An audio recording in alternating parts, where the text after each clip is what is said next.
Hello दोस्तों, सभी को मेरा नमस्ते। कैसे हैं आप लोग? आई होप आप लोग सब अच्छे होंगे। हम लोग बिल्कुल ठीक हैं। यहाँ पे आप लोग देख रहे हैं मेरी पैकिंग चल रही है और ये पैकिंग चल रही है नोएडा जाने के लिए। हम लोग जा रहे हैं नोएडा कबीर के पापा के पास। एक्चुअली ये डिसाइडेड नहीं था, आनन फानन में डिसाइड हुआ है। कल रात थोड़ी पैकिंग करी थी, आज पैकिंग थोड़ी कर रही हूँ। और बात है ये कि कबीर को लेके फ़र्स्ट टाइम मैं अकेले ट्रैवल करने वाली हूँ।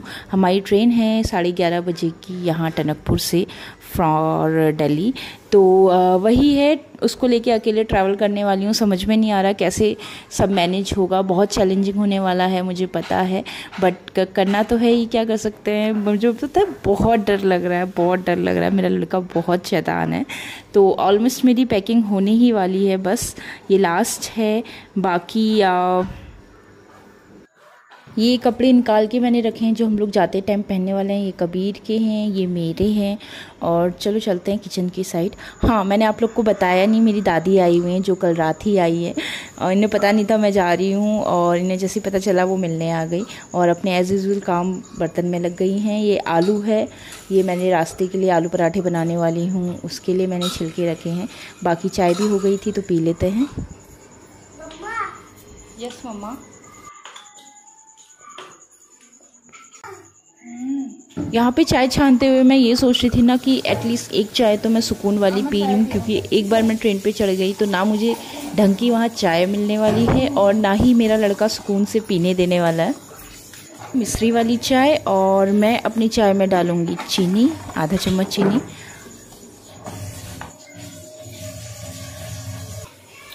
चाय बहुत टेस्टी बनी थी। कभी कभी धोखे में मुझसे चाय अच्छी बन जाती है। मैं हमेशा ही कोशिश करती हूँ अच्छी चाय की, बट बनती नहीं।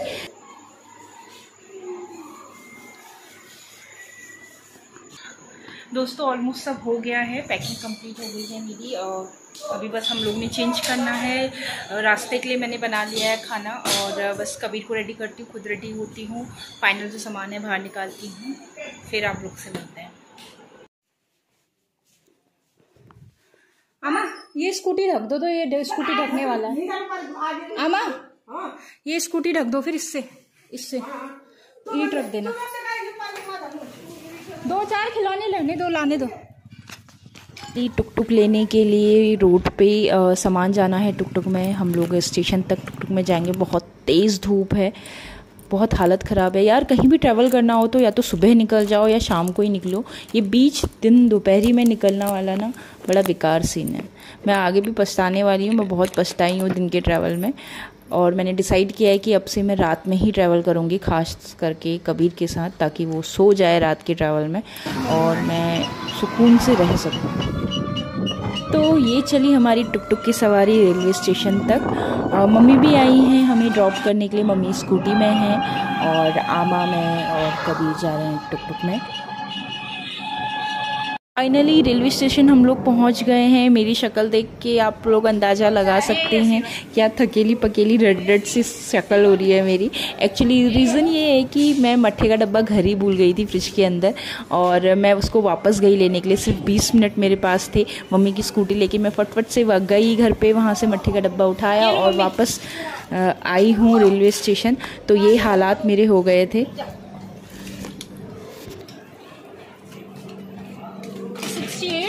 69 आ जाओ। गाइस हम लोग फाइनली ट्रेन में बैठ तो गए हैं, ट्रेन चल भी गई है, बट अभी ना बहुत ज़्यादा मतलब क्या बोलूँ, कॉमेडी भी हो गई थी। बहुत बड़ा वाला सीन हो गया था। हुआ ये कि मम्मी तो नीचे उतर गई प्लेटफॉर्म पे अंशु के लिए स्नैक्स लेने। दादी मेरे साथ ऊपर ही थी। मम्मी ने बोला तो उतार देना आमा को मेरी, तो वो ऊपर ही थी और ट्रेन चलने लग गई। तो आमा कहते कि मैं चलती ट्रेन से उतरती हूँ और उनको रोकने के लिए 3-4 लोग लगे ना। आमा मानने को रेडी नहीं, कह रही मैं उतर जाऊँगी और ट्रेन चल रही थी, मतलब धीरे धीरे स्पीड पकड़ रही थी। 3-4 लोग लगे उन्हें रोकने के लिए। फिर उसके बाद थोड़ी देर में ट्रेन जब स्लो हुई तो फाइनली आमा उतर तो गई। अभी तो मुझे हंसी आ रही है, बट उस वक्त तो मुझे बहुत डर लग रहा था। मैं सोच रही थी पता नहीं आमा के सच में ज़बरदस्ती उतरना जाए, उन्हें चोट ना लग जाए, या फिर नेक्स्ट स्टेशन पे जाना पड़ा, वहाँ उतरना पड़ा तो कैसे वहाँ आमा रिटर्न जाएगी, ये सब मैं सोच रही थी। फिर आमा उतर गई कैसे भी, लेकिन प्लेटफॉर्म पे नहीं थी गाड़ी, आगे थी, मतलब बहुत ज़मीन जो था नीचे था, उतरते वक्त थोड़ा डिसबैलेंस हुई थी, बट सेफली उतर गई। उसके बाद जब मैंने मम्मी को कॉल किया तो मम्मी मुझे डांटने लगी, और फिर मम्मी ने बताया कि उन्होंने ट्रेन स्लो करवाई थी तब जाके आमा उतरी, वरना आमा नहीं उतर पाती थी, उन्हें नेक्स्ट स्टेशन ही जाना पड़ता था हमारे साथ। तो ऐसा कुछ अभी हो गया था। अभी तो मैं हंस रही हूँ, उस वक्त बहुत डर लग रहा था। रिकॉर्ड तो क्या ही कर पाती, रिकॉर्ड तो नहीं किया। फिलहाल हम दोनों मस्त बैठ गए हैं, 2-3 स्टेशन क्रॉस हो भी चुके हैं। क्यों कबीरा?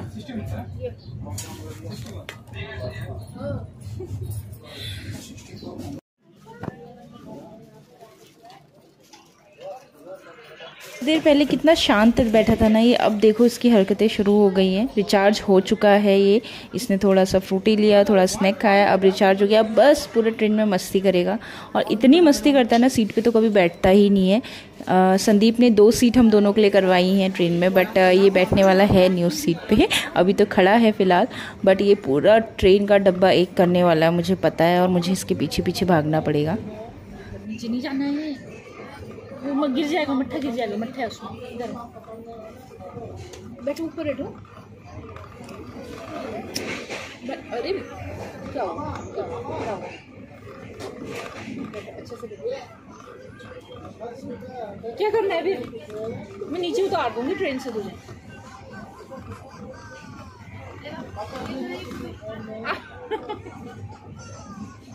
कौन सा तरीका है?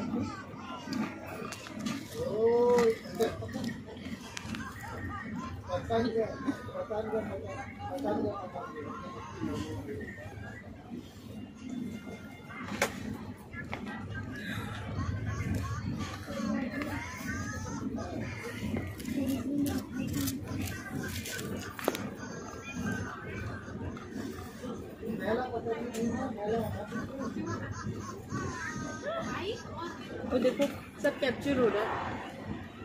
हेलो हेलो,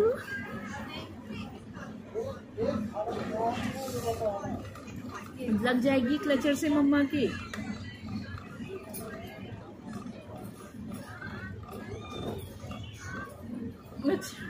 क्या प्यार कर रहे हो? क्या कर रहे हो? दुश्मनी निकाल रहे हो? क्या कर रहे हो आप?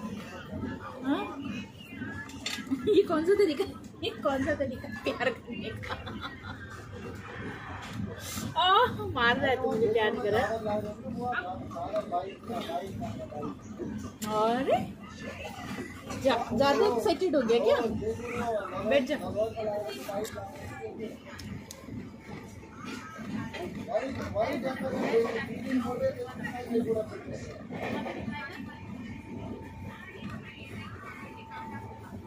जब भी कबीर के साथ ट्रैवल करती हूँ तो उसके लिए सॉक्स ज़रूर कैरी करती हूँ, क्योंकि बच्चों के साथ लगता ही है सॉक्स वगैरह, चाहे ठंड हो चाहे गर्मी हो। वैसे तो ये एसी वाली ट्रेन है, इस वजह से भी मैंने पहनाया है, और बाकी बच्चे गंदा करते ही हैं। इस टाइप के मुस्लिम क्लोथ भी आप लोग कैरी करें, स्वेडलर जो आते हैं बेबी के लिए वो, और वेट वाइप्स। ये 3 चीज़ें तो मस्ट हैं, बच्चों के साथ कैरी करनी ही चाहिए।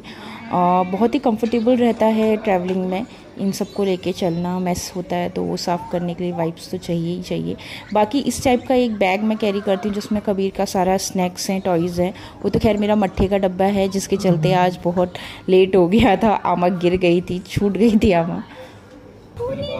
यहाँ पे आप लोग देख रहे हैं ना, ये बेबी दूसरा, ये मेरा नहीं है, डोंट वरी, ये बच्चा बगल वालों का है, पड़ोसियों का बच्चा है। कबीर को बहुत पसंद आ रहा था ये बेबी, उसके साथ खेलने के लिए सोच रहा था, तो मैंने इसे अपनी गोद में बैठा लिया। और ये बच्चा बहुत ही क्यूट था, बहुत शांत था, बहुत प्यार से बैठा था, और हमारे साथ रह भी रहा था, रो नहीं रहा था बिल्कुल भी। तो हम भी इसके साथ फुल मस्ती कर रहे थे। काफ़ी देर तक ये हमारे साथ बैठा रहा, अराउंड आधा घंटा ये हमारे साथ होगा। फिर जब इसे भूख लगने लगी तो ये फिर चला गया था अपनी मम्मी के पास वापस। बट कबीर और मैंने इसको बहुत सारा प्यार किया, इसके साथ बहुत सारी मस्ती की। और इसके बाद आप लोग यहाँ पे देख रहे हैं, कबीर मस्ती करने के बाद थक के सो चुका है। दिन की ये ट्रेन थी तो शाम हो गई थी, ऑलमोस्ट 4 साढ़े 4 यहाँ पे बज गया था। देख रहे होगे आप लोग, यहाँ पे 4:30 क्या 5 साढ़े 5 हो गया था। और सुबह का उठा हुआ ये मेरे साथ लड़का शाम को जाके सोया है मस्ती के चक्कर में, और सोते हुए कितना क्यूट, कितना शांत, कितना मासूम लग रहा है। इतना मासूम है नहीं ये।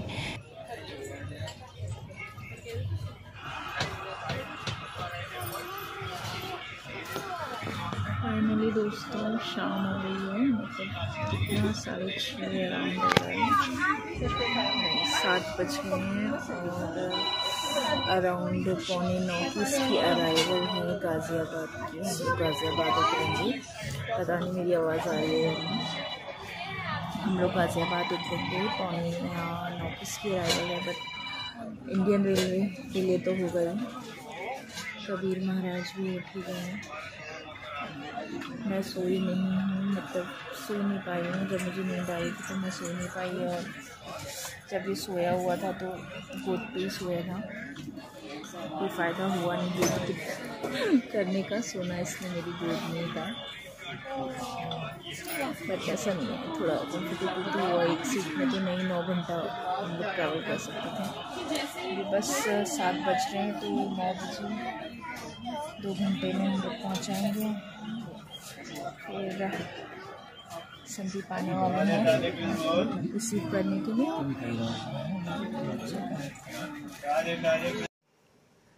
फाइनली हम लोग पहुंच गए हैं। मुझे बिल्कुल भी अभी एनर्जी नहीं है कुछ बोलने की, कुछ करने की। पापा बेटू का मिलाप हो चुका है और पापा अपने बेटे को राखी पहना रहे हैं जो उसकी बुआ ने भेजी है मुंबई से। जो बेटा 2 सेकंड में तोड़ देगा।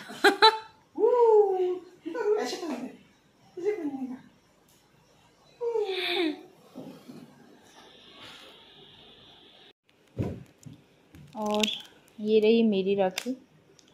रक्षाबंधन तो हो गया बट कोई नहीं, अभी बांध लेंगे हम लोग।